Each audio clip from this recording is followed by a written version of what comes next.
Hey, this is Ramrod 340X.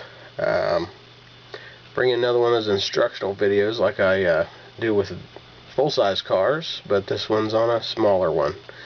We're going to go through a couple problems and solutions on the Redcat Volcano 10th scale remote control truck.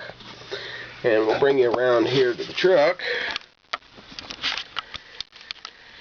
Redcat pretty much they make a pretty quality unit for the money. They do have some problems.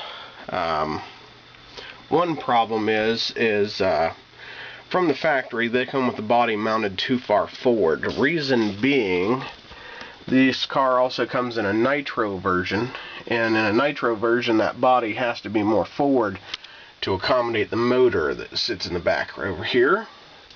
And the way we solve that problem is we go down here and we drill new holes in the body.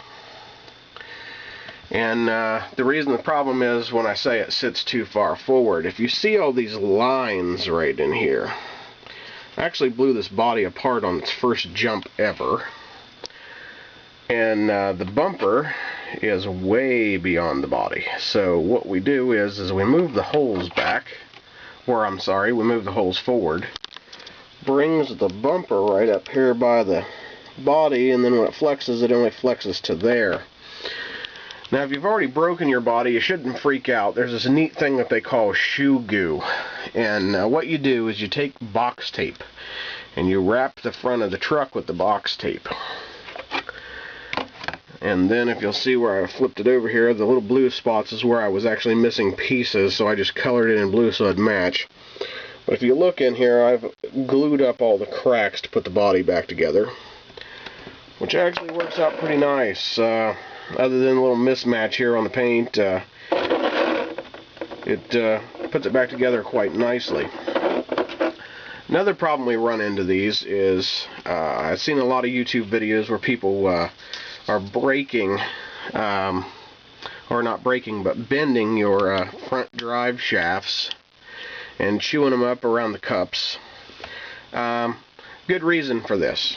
When you take this thing out of the box and you push down on the front suspension, you'll notice that the front of the bumper here should touch the ground, and what you get is chassis slap. It takes the shock out of a jump.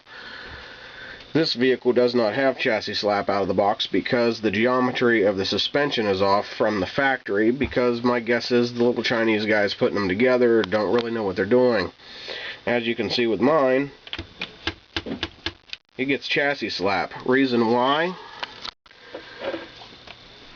We move the connecting pins here from the top hole to the bottom hole.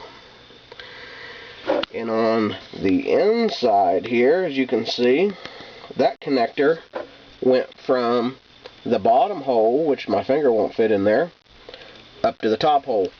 What this does is it changes the geometry of the top arm. When you get it from the factory and this is in the top and this is in the bottom, your arms aren't lined up with each other. And to have everything happy, to where everything works nice, they have to be lined up with each other so that you get the nice suspension movement that you're supposed to get. Doing this will also alleviate stress on, I think they call these the turnbuckles here, and your outer hubs. It'll help keep from breaking those, because as you can see, mine are still in plastic the way they come from the factory. You'll have to do the same thing also in the back. And I'll show you the back. In the back, you can see that I have moved them to the bottom. And actually, I got to leave these back here right where they were in the bottom hole, because they lined up well that way. You will not get chassis slap out of the back. I mean, it's close. We're talking, well, if you can hear that, it's touching. But what happens is it puts enough stress on this, and as you can see, it's the outer hub here. As you can see, this is actually a thin piece of plastic, and the stress pushing out is actually enough to break these. And you see a lot of videos with people on here talking about how you break a lot of these. there's a solution to this. They make them in aluminum. These aren't that expensive. They work great. That's all I have for you today. So tune back in and just remember, all these geniuses out here can't outsmart us rednecks, and that's why we all have stuff that works and they don't. So have a nice day.